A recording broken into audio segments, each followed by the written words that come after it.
Unit 7 begins talking about Euler paths and circuits. Euler paths are defined to be using or traversing each edge in a graph exactly one time. An Euler circuit is defined to be an Euler path that begins and ends at the same vertex. A little vocabulary: vertex is a point on the graph, an edge is a line on the graph. Sometimes you'll have a graph where no clearly identified points are given, so you can identify those to be the intersections of edges. Of course, in geometry, we know the intersection of two lines creates a point. So if there are no clearly defined vertices, you have to actually define them by using some sort of criteria with the edges. The way that this unit begins is using the Königsberg bridge problem. Here in just a second, you will see a graphic of that Königsberg bridge problem. There are two sections of land with a river or a lake of some body of water between them, two islands on that body of water, and then a series of bridges connecting all pieces of land.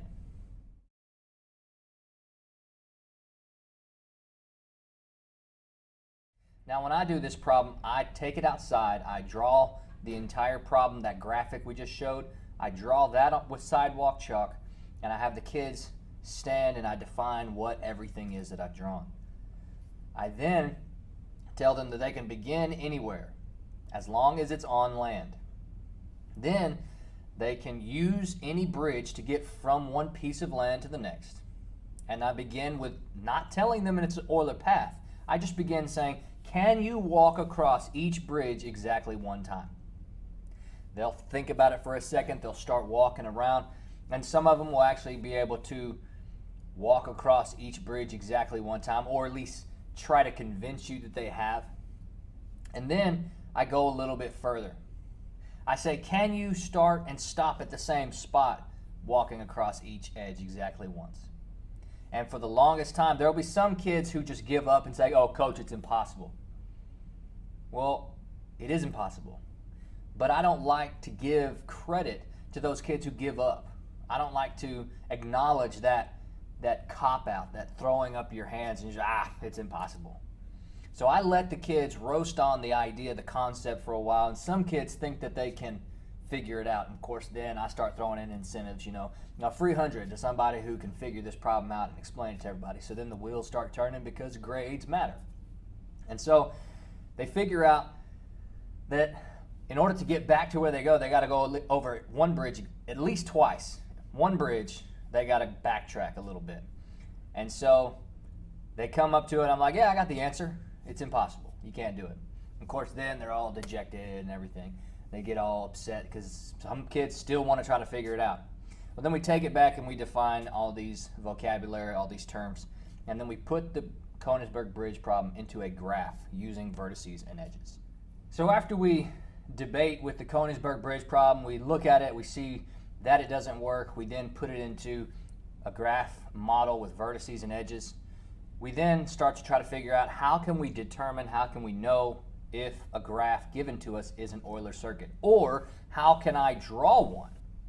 How can I know that what I've drawn is an Euler circuit? I like to take it into that aspect because then they got to come up with it from scratch. I'll give a problem that says create an Euler circuit that has 4 vertices and 15 edges. And the kids have to know the definition, have to know the application, have to know the conjecture that we're about to come up with in order to apply that problem and create their own graph. So you're given a series of 4 graphs, and it's determined if each one of these is an Euler path and an Euler circuit. Well, I'm primarily concerned with an Euler circuit in this unit. So we first look at this one. An Euler circuit, I've used each edge exactly once and begun at this vertex and ended at this vertex. So this is an Euler circuit. This one here, if I try to go all the way around, I can go all the way around each edge starting at this vertex, but I missed this edge right here. I can then start down at this one, go all the way around, and then back up. I started here, ended there. This one is an Euler path, but not an Euler circuit. So this one's not a circuit. This one right here, you can begin and end at this vertex right here. So this one is an Euler circuit. Now you may need to slow the video down, watch it again, but if you traverse each edge exactly once, you'll begin and end at either this vertex or this vertex. And then this one, This one does not allow you to access this edge without using either this edge twice or this edge twice. So this one is not an Euler circuit. So you then start trying to figure out conjectures based on what is an Euler circuit and what is not. You start trying to figure it out. What can we say about this graph and this graph that makes it an Euler circuit? We then go to another vocabulary term, degree of a vertex. Degree of a vertex is how many edges meet at that vertex. And what I like to do for the kids, I do it for them up on the board, and then I have them do it whenever they look at a graph inside of this Euler circuit unit. I have them label each vertex with its degree. So there's 2 edges that meet at each one of these vertices. Okay, so the first conjecture you're going to get is every vertex has to have the same degree. That's the first conjecture you're most likely going to get from your students as a suggestion. So then we move on to this one. Okay, so this one has a 2, a 3, 2, 3, and 2. So this one is not a vertex, and the change here, these have the same and these have different. Okay, so their first conjecture holds true. So then now we go to this one. A 2, 4, 2, 4, 2. Okay, well this one is an Euler circuit, but not all the vertices have the same degree like this one. So their first conjecture right here is disproven, and they have to come up with another one. So then take a look at this graph versus this graph. Well, all these are the same, so we can't use that conjecture. Here we have 2 vertices that have changed, and then these 2 vertices have also changed from this picture. How was the change different? And they should notice the change here is different. This is odd degree, and this is even degree. All these degrees are even. All these degrees are even. So looking at this graph, we have 3, 3, 4, 2, and 4. Again, 2 odd degree vertices. So this one is not an Euler circuit, and we have odd degrees in this graph and in this graph. That's what's similar here, and these all have even degrees. So your conjecture is an Euler circuit exists if every degree of every vertex is even. Another quick note, side note, if you look at each of these, whenever there's one odd degree vertex, there is always a pair. So if somehow in here I was to find a third odd degree vertex, there would be a fourth that you would find. Now odd doesn't mean the same number that's not divisible by 2. Odd means any number. So there could be a vertex with a degree of 5 and a vertex with a degree of 9. But that's 2 odd degree vertices. There's always going to be pairs of 2 odd degree vertices. So then, like I said, I go to a problem similar to this where I tell the kids with a certain criteria, draw an Euler circuit. In this case, 5 vertices and at least 12 edges. That means they can have 12 or more. And the kids need to understand that. If they've drawn a graph and it's not a circuit and they've used 12 edges, they can use one more to make it an Euler circuit if they need to. And this is really easy to grade because all you do is look at each vertex and count the degree.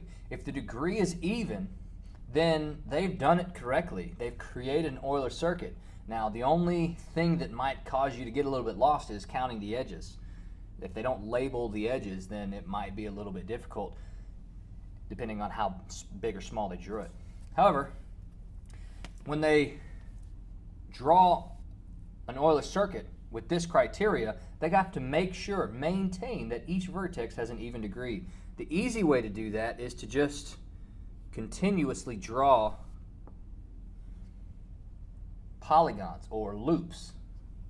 So there's 5 edges or 5 vertices, and I need 1, 2, 3, 4, 5 edges to connect all of them. So that means I have 10 here, and then I'll just do it one more time, just maybe from the inside. Well, now I have, this is the thing that's going to maybe throw them off a little bit. Now I have 12 edges. I've just drawn 12, but this vertex right here is 5. This vertex is 5 as well. So if a student submits this, I have 5 vertices and I have 12 edges, I'm going to tell them it's wrong because they did not draw an Euler circuit. They drew a graph with 5 vertices and 12 edges. So in order to make sure that it's an Euler circuit, we just connect all 5 vertices again. And so we have a degree of 6, 6, 6, 6, and 6. And this here is an Euler circuit with 5 vertices and at least 12 edges. Now, another thing that you can do to test their ability, their knowledge of how to create an Euler circuit and how to determine if it's an Euler circuit, is give them a drawing that you create, whether by hand on some kind of drawing software, and you give it to them and say, is this an Euler circuit? If it is, explain why. If it's not, explain why, and then make it into one. So I have them a lot of times, I give them a graph of my creation, and I tell them, is it a circuit, yes or no? And if it's not, turn it into one. And so the way to turn it into one is to identify which vertex here is odd. So this one here has 3. This one, 1, 2, 3, 4, 5, 6. So that looks even. 1, 2, 3, 4. 1, 2, 3, 4. 1, 2, 1, 2, 3, 4, 5. This is 5. 1, 2, 3, 4. Well, in this case, I wanted it to be a little bit more than just 2 odd degree vertices. However, I've identified the odd degree vertices, and now I've connected them one more time, and they turn into an even number. Now this is an Euler circuit. This is also a great transition into the weighted graphs assignment unit section of this unit, where they have to determine if those weighted graphs are Euler circuits, and if they're not, they have to create them with the least possible weights. This is a great transition into that if you can create those graphs and have them analyze them in terms of Euler circuits. And that is Euler paths and circuits.